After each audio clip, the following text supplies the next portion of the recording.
Ladies and gentlemen of the Indian media, through you,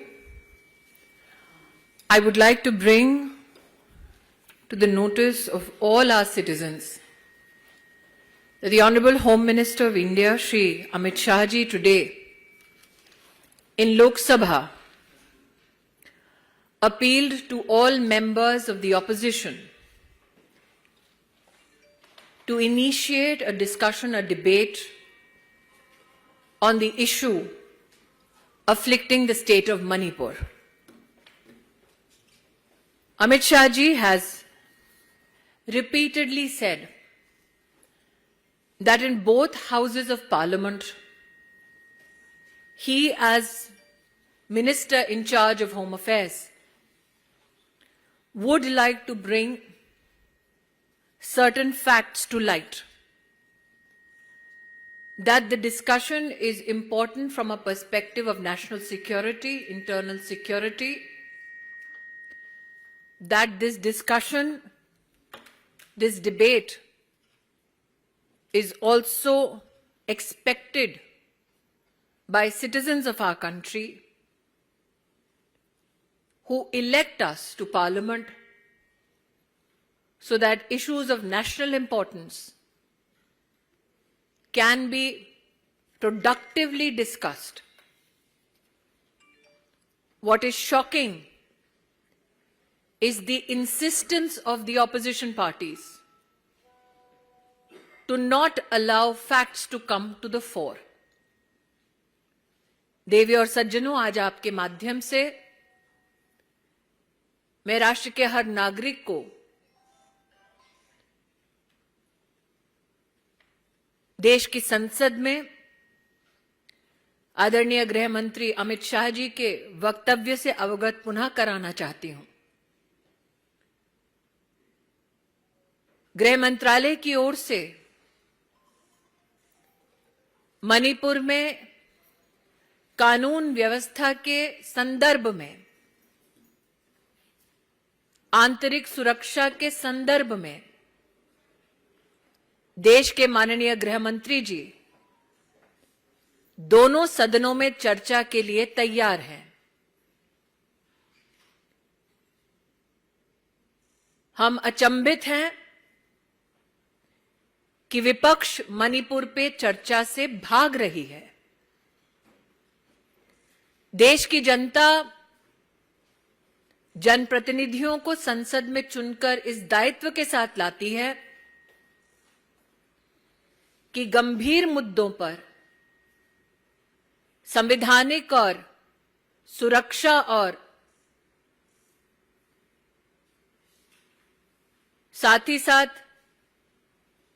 राष्ट्रीय मुद्दों पर हम संसद में चर्चा करें। भारतीय जनता पार्टी के कार्यकर्ता आज राष्ट्र को आश्वस्त करना चाहते हैं कि देश के गृह मंत्री दोनों सदनों में चर्चा के लिए तैयार हैं। प्रश्न ये उठता है कि विपक्ष मणिपुर से संबंधित घटनाओं पर चर्चा करने की बजाय उस चर्चा से संबंधित मंत्री द्वारा चर्चा से क्यों भाग रही है। आपके 3 प्रश्न हैं विविध विषयों पर। पहला प्रश्न कि कांग्रेस पार्टी क्यों माननीय प्रधानमंत्री जी पर अभद्र टिप्पणी कर रही है। कांग्रेस पार्टी और कांग्रेस पार्टी से संबंधित व्यक्ति ये सोच रखते हैं कि जिस डायनेस्टी के छत्र छाया में वो अपना राजनीतिक जीवन जी रहे हैं, उस एक परिवार को विशेष नरेंद्र मोदी जी का अपमान पसंद आएगा।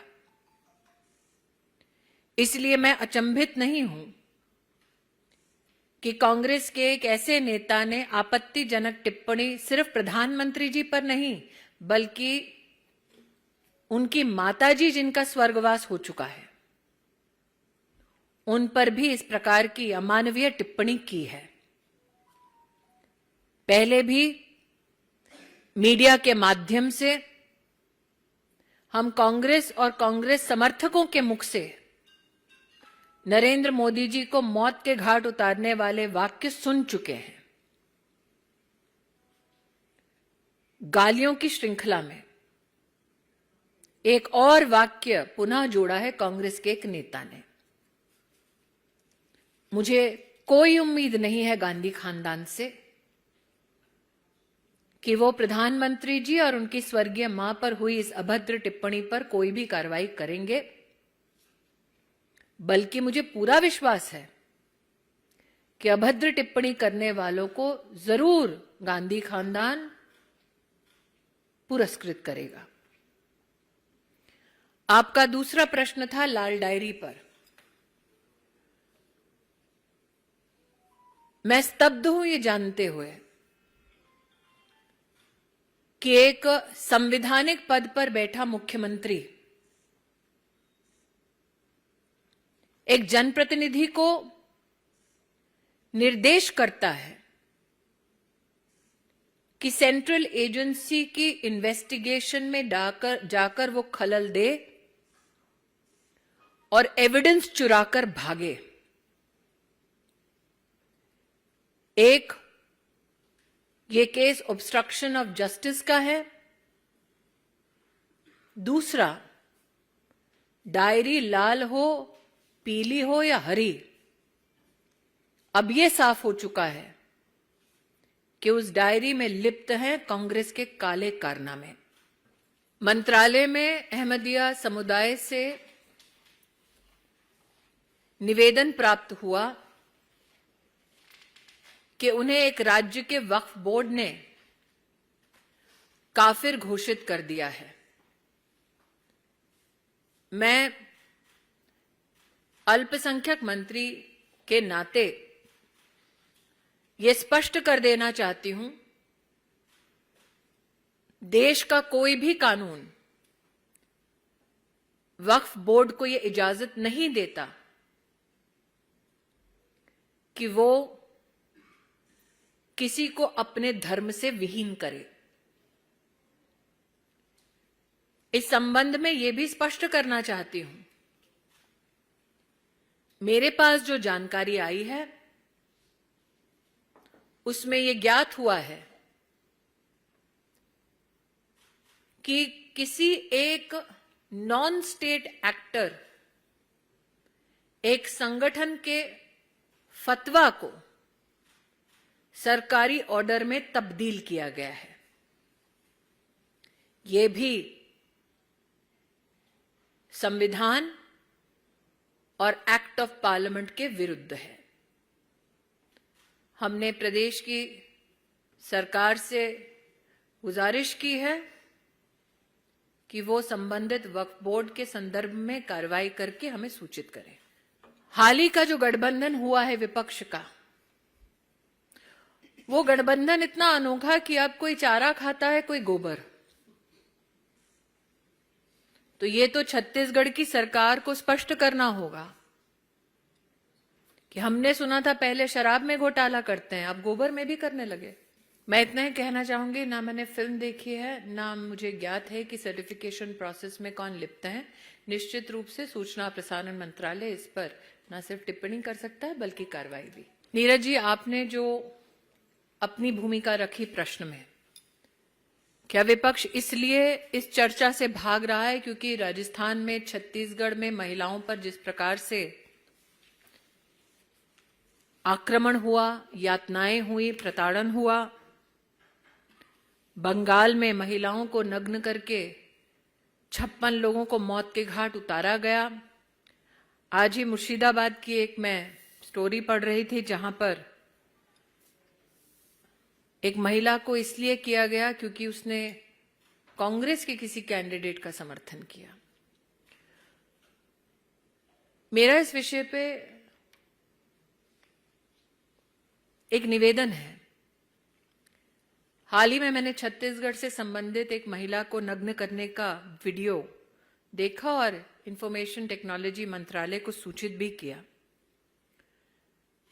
यह सत्य है कि कांग्रेस पार्टी इस चर्चा से इसलिए भाग रही है क्योंकि उन्हें जवाबदेही सुनिश्चित करनी होगी कि उनके राज्य में जब महिला की प्रताड़ना होती है तब वो चुप्पी साध कर क्यों बैठते हैं। लेकिन आज मैं एक अपील करना चाहूंगी, stop using crime against women as instruments to settle political scores. मैंने आईटी मिनिस्ट्री से भी निवेदन किया कि छत्तीसगढ़ की इस महिला के वीडियो के संदर्भ में सोशल मीडिया प्लेटफॉर्म से त्वरित रूप से चर्चा हो, क्योंकि जब महिला का इस प्रकार का वीडियो बार बार वायरल किया जाता है तो उस महिला को आप रीविक्टिमाइज करते हैं। तो सोशल मीडिया प्लेटफॉर्म से छत्तीसगढ़ का ये वीडियो आया है। मैंने अपील की है आईटी मिनिस्ट्री से कि उसको तुरंत हटवाया जाए ताकि महिला का रिविक्टिमाइजेशन ना हो। क्यों कांग्रेस के एक कार्यकर्ता का समर्थन करने के लिए बंगाल की एक महिला को नग्न किया जाता है और कांग्रेस चुप बैठती है? ये तो स्पष्ट है नीरज जी, उनके लिए सत्ता इंसाफ से ज्यादा प्रिय है। शायद इससे भी कांग्रेस पार्टी भाग रही हो कि मणिपुर में जब इस प्रकार की आंतरिक सुरक्षा की चुनौतियां थी तब उनके पूर्व अध्यक्ष वहां जाकर आग को और क्यों भड़का रहे थे। मैं तो पुनः अपील करूंगी कि इस सेंसिटिव मुद्दे पर आज गृह मंत्री जी ने स्पष्ट कहा कि आइए सदन में चर्चा कीजिए, वो सदन में चर्चा के लिए तैयार है। मैं पुनः कहती हूं कि मैं स्तब्ध हूं कि मणिपुर की सच्चाई से विपक्ष क्यों भाग रही है। ऐसा क्या है जो विपक्ष नहीं चाहती देश जाने। मैं इतना ही कहूंगी कि हाईकोर्ट के ऑर्डर को चुनौती देना यह अपने आप में ममता सरकार का संकेत था कि वो नहीं चाहते कि रामनवमी में जो घटना घटी हिंसक, उस पर जनता को न्याय मिले और विशेषतः हिंदू समाज को न्याय मिले। इसीलिए उनका सुप्रीम कोर्ट में हाई कोर्ट के ऑर्डर को चुनौती देना यह स्पष्ट संकेत है कि ममता जी नहीं चाहती कि ट्रांसपेरेंट जांच हो। मैं आभारी हूं कि सुप्रीम कोर्ट ने रामनवमी से संबंधित हिंसक घटनाओं की जांच एनआईए के पास रहे, इस बात को प्रखरता से कहा।